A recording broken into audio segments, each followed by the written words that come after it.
사랑하는 여러분, 오늘 시편 96편 1절에 보면 새 노래로 여호와께 노래하라 그렇게 되어 있습니다. 이 새로운 거에 대한 추구는 우리 모든 사람들의 마음속에 언제나 있습니다. 조금씩 격언의 내용이 다르지만 이런 표현이 있지 않습니까? 하루 모욕하면 하루가 새롭고 기쁘다. 이발을 하면 일주일이 새롭고 기쁘다. 새 차를 사면 한 달이 새롭고 기쁘다. 새 집을 사면 1년이 새롭고 기쁘다. 여기까지는 다 동의하는데요. 맨 마지막에 이제 동의하는 사람도 있고 동의하지 않는 사람도 있습니다. 결혼하면 평생이 즐겁고 기쁘다. 어떠십니까? 결혼해 보시니까? 아멘. 아멘. 아멘. 역시 우리 장로님, 역시 장로님이시여.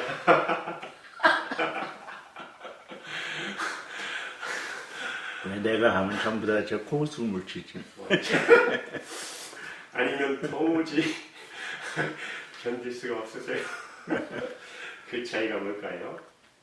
결혼한 상대방이 물건처럼 여겨지면 그렇게 예쁘던 아내가 얼굴에 주름이 생기고 그렇게 늠름하던 남편의 모습이 나이가 들어가면서 그 늠름한 모습이 사라지면 거기에 새롭고 기쁨이 없습니다. 그러나 어떻게 보면 그것이 새로워지겠습니까? 인격적으로 하나님이 주신 아름다운 사랑과 인격이 동반되어 있는 아내와 남편으로 보면 그 모든 것이 새로워지고 한평생 그 삶이 기쁨으로 나아갈 수가 있을 것입니다. 사실 이 아내와 남편이라고 하는 말은 하나님과 우리를 가리킬 때 남편과 아내라고 표현하고 있습니다. 그런 점에서 보면 아마 인간적인 부부 관계보다는 평생을 새롭고 기쁘려고 하려면 하나님을 나의 구주로 삼으면 한평생 기쁘고 한평생 새로워질 수 있는 것입니다. 많은 사람들은 새 것을 추구하면서 새 집, 새 차, 새 옷, 새 가전제품, 새 삶, 새 물건 모든 것을 내가 사용하는 이 삶의 대상으로 우리는 새로운 것들을 추구하는 것입니다. 그러나 오늘 이 시인이 말하는 새 노래로 여호와께 찬송하라.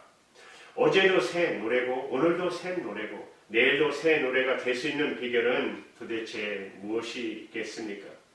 그것은 그 노래가 매일매일 새로운 노랫말을 쓰고 매일매일 새로운 곡지를 그렇게 작곡해야 새로운 노래가 되는 것일까요? 여러분 오늘 우리가 불렀던 찬송가 248장 찬송 수없이 많이 불렀을 거예요. 그렇죠?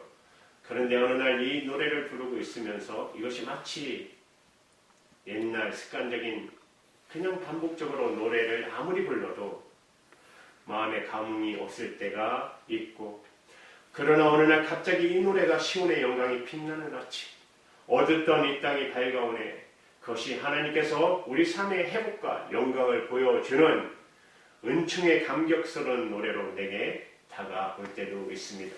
대체 어떤 것이 새 것일까요?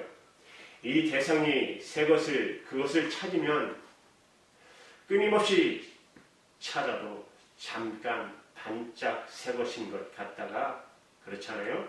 다시 사라지는 것입니다. 새 물건 사고 그렇게 좋아했는데 하루 이틀 지나면 다시 별 볼 일 없어지는 것입니다. 그러면 어떻게 해야 늘 우리의 삶에 새로운 하나님께 찬양을 드릴 수 있을까요? 그것을 인식하고 있는가, 생각하고 있는 나, 사물을 보고 있는 나, 모든 것을 경험하는 내가 여러분 새로워지면 이 물건 하나가 하나님 오늘 내게 이런 물건을 주셨군요. 감사합니다. 하나님 내게 이런 친구를 주셨군요. 하나님 감사합니다.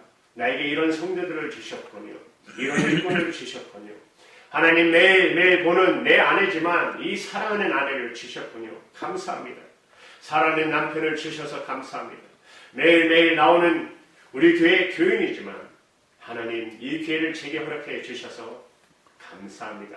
그러면 새 노래로 하나님께 새로운 찬송으로 하나님께 영광과 감사를 돌려드릴 수 있게 된다는 것입니다. 여기서 새 노래는 매일매일 새로운 것을 작곡하는 것이 아니라 우리 장로님 대단하시죠? 우리 장로님은 매일매일 새롭게 하시잖아요. 매일매일 새로운 가사 말을 만드는 것이 아닙니다. 그것은 새로움의 근본이신 하나님과 접촉이 되는 순간 내가 새로워진다는 것입니다.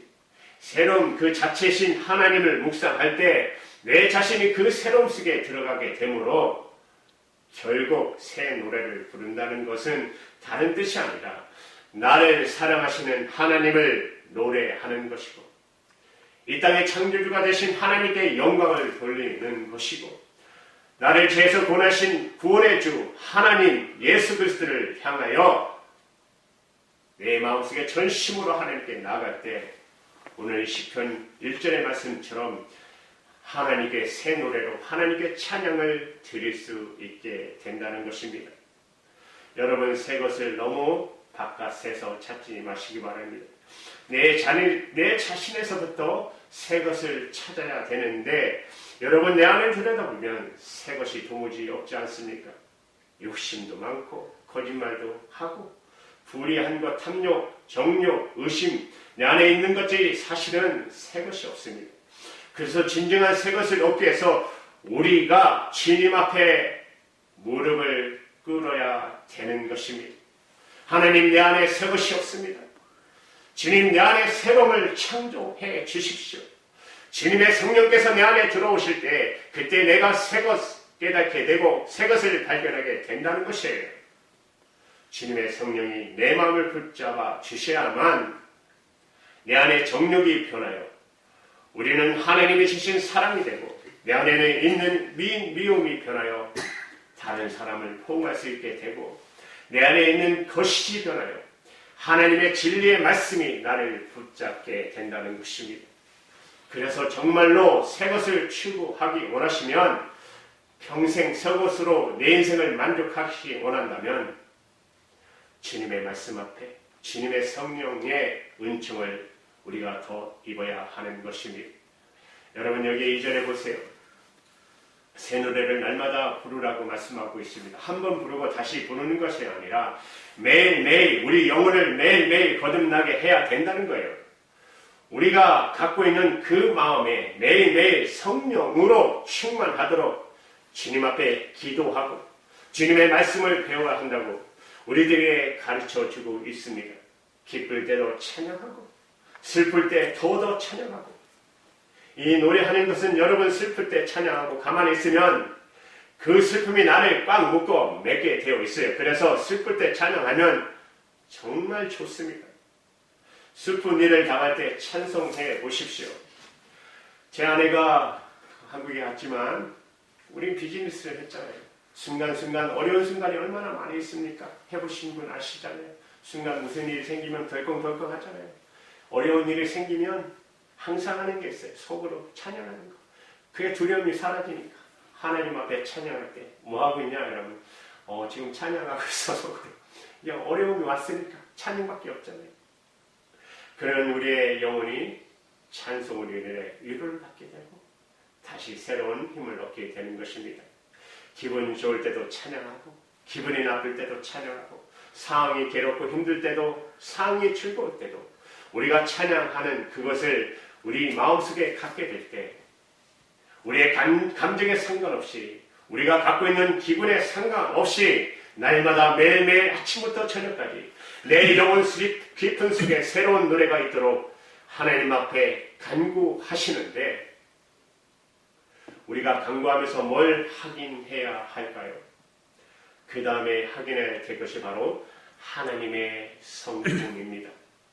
하나님께서 나를 통해서 행하신 하나님의 행위 그리고 하나님께서 어떻게 존귀하고 영광을 나타내 부시는지 여러분 오늘 말씀을 보시며 하나님의 성품을 볼 수가 있습니다.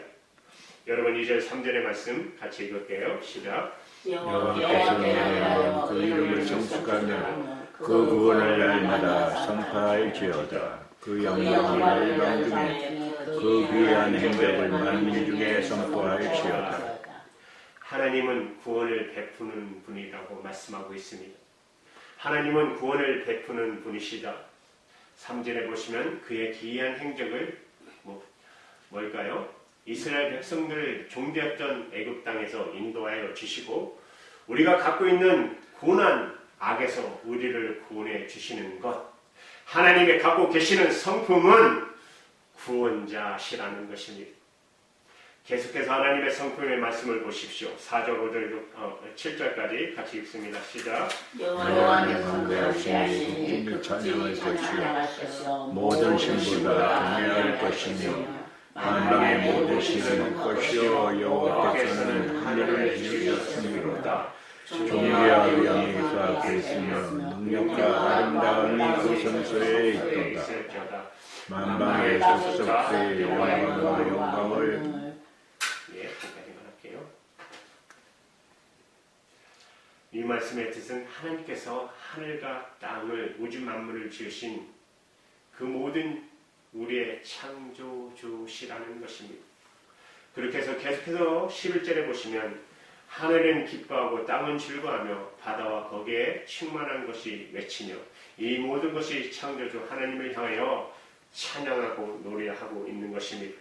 여러분, 우리가 은혜를 받으면 그런 간증 많이 들으셨죠? 성령 충만히 받고 은혜를 받으면 밖에 나가면 나무가 춤을 추는, 하나님을 향하여 춤을 추는 것 같고, 그죠? 새가 하나님을 향하여 찬양하며 구름도 우주 만물이 하나님을 찬양하는 것을 그때 깨달았다는 사람들 많잖아요. 은혜 받고 나면은 그와 똑같은 것입니다. 왜? 하나님이 창조한 것이니까. 하나님은 하늘과 땅을 만드시고 나를 만드신 분이다. 오늘 시편 기자의 고백입니다. 그 다음에 하나님의 성품, 하나님은 한 번 창조하시고 한 번 구원하시고 이제 침묵하시는 분이 아니라 지금도 우리를 지켜봐 주시고 우리를 판단하시고 의인은 하나님이 세워주시고 악은 내치시고 하나님은 심판하시고 하나님은 구원하시는 지금도 살아계시는 하나님이시라는 것입니다. 지금도 이 역사의 주인은 주님이시라는 것입니다. 시편 96편 13절입니다.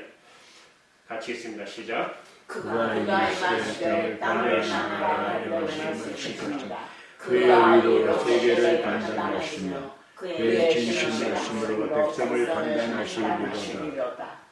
그가 임하신 땅을 심판하러 임하실 것이라. 계속 우리의 삶 속에 임해 주신다는 것입니다. 그가 의로 세계를 심판하며 이 세상을 하나님은 공의로 심판하시는 하나님이십니다. 여러분 13절 하반절을 보시면 이게 중요해요. 그의 진실함으로 내 백성들을 심판하시리로다. 여기서 여러분 진실은 무엇입니까? 일관성이라는 거예요. 하나님은 불변하다는 거예요. 하나님의 약속은 변하지 않는다는 거예요. 신실한 사람들을 향하여 나아오시겠다는 그 말씀입니다. 하나님의 성품을 깨닫게 될 때 그때부터 새로운 노래가 시작이 되는 것입니다. 그때부터 하나님을 향하여 감사하는 것입니다. 이렇게 하나님의 은혜를 받은 사람은 어떻게 해야 합니까? 8절 말씀입니다. 같이 읽습니다. 여호와 이름에 합당한 영광을 그에게 돌릴지어다. 예물을 가지고 그 궁정에 들어갈지어다. 여호와 이름에 합당한 영광을 돌릴지어다. 그렇게 말씀하시면서 예물을 가지고 들고 그의 궁정에 들어갈지어다. 하나님 앞에 예물을 가지고 하나님이 예물 자체를 보시는 분은 아닙니다. 예물을 통해서 그 사람의 마음을 보신다고 말씀하시는 것입니다. 하나님은 예물 때문에 그 모든 것을 만족하는 물질의 하나님은 아니시지만 그 물질을 통해서 그가 갖고 있는 하나님의 사랑, 하나님에 대한 믿음을 보겠다고 말씀하시는 것입니다.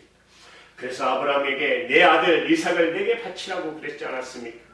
내가 갖고 있는 최고의 소중하게 생각하는 그것을 내게 바칠 준비가 되어 있으면 너에게 그 모든 것을 도로 주겠다는 말씀입니다. 그렇다고 모든 것을 내게 줄 거라고 그것 때문에 바치는 것이 아니라, 그렇죠? 내가 가장 소중한 것을 주님께 드리면 그것을 주님이 홀라당 뺏어가는 것이 아니라 하나님께서는 더 많은 것으로 30배, 60배, 100배 여러분 잘 아시는 것처럼 솔로몬의 예를 아시지 않습니까? 하나님의 말씀 예배와 제사 1,000번제를 드렸더니 여러분 1,000번제면 몇 년인 줄 알았어요? 거의 3년을 드렸어요. 동물을 잡아다 씻기고 각을 뜨고 불사르고 생각해보세요. 그 절차가 얼마나 많은지. 그렇게 말씀을 듣고 순종하겠다는 거예요. 하나님이 최고입니다. 내가 내 말을 듣기를 작정하였느냐? 부를 구하지 않고 명예를 구하지 않았느냐? 부와 명예보다 내 말 듣는 것을 더 원했느냐? 그러면 부와 명예도 내게 줄 것이다. 이게 하나님의 말씀입니다. 그래서 마태복음 23장 23절에 보시면 같이 읽어볼까요? 시작. 너희가 박하와 양과 근처에 11가지를 드리되 율법에 더 정한 바 의와 믿음과 신은 버렸도다. 이 시간은 서기관 바리새인들을 책망하시며 하신 말씀입니다. 진정으로 원하는 세 가지 예물은 다른 거 아니라 정의와 국률과 믿음. 공의와 그 다음에 인자하신 신실함이 진정으로 이 땅에 행하는 우리들의 삶의 모습이라고 말씀하고 계십니다. 여러분 그 다음에 시편 96편 9절의 말씀을 보십시오.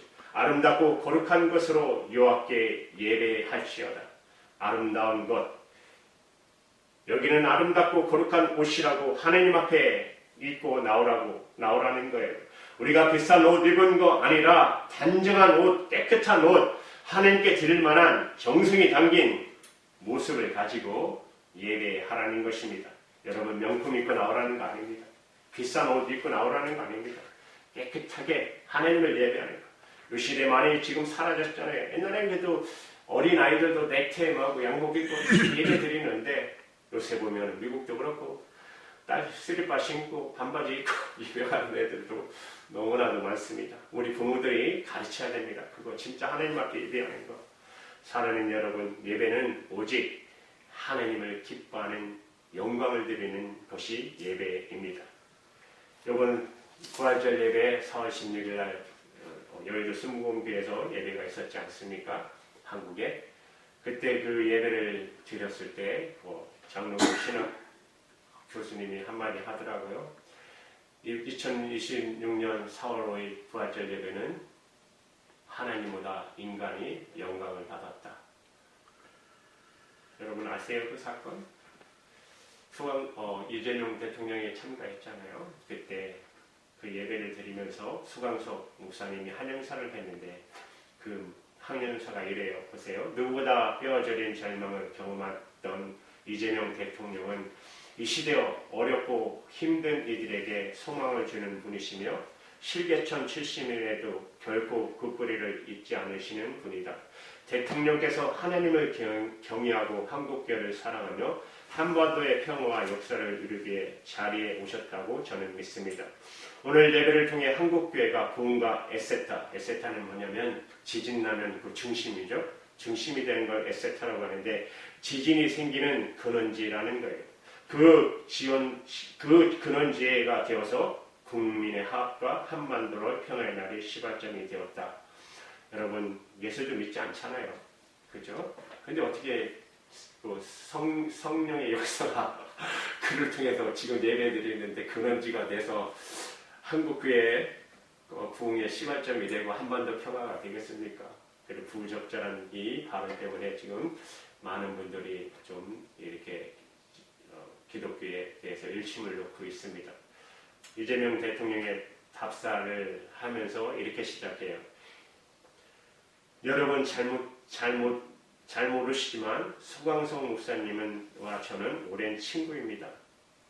이 한마디가 예배의 성격 가장 잘 보여주고 있지 않습니까? 그것은 예배의 자리가 아니라 오랜 정치적인 이벤트의 자리로 변했다는 것입니다. 여러분 생각해 보세요. 대통령도 한낱 창조주 앞에 피조물에 불과합니다.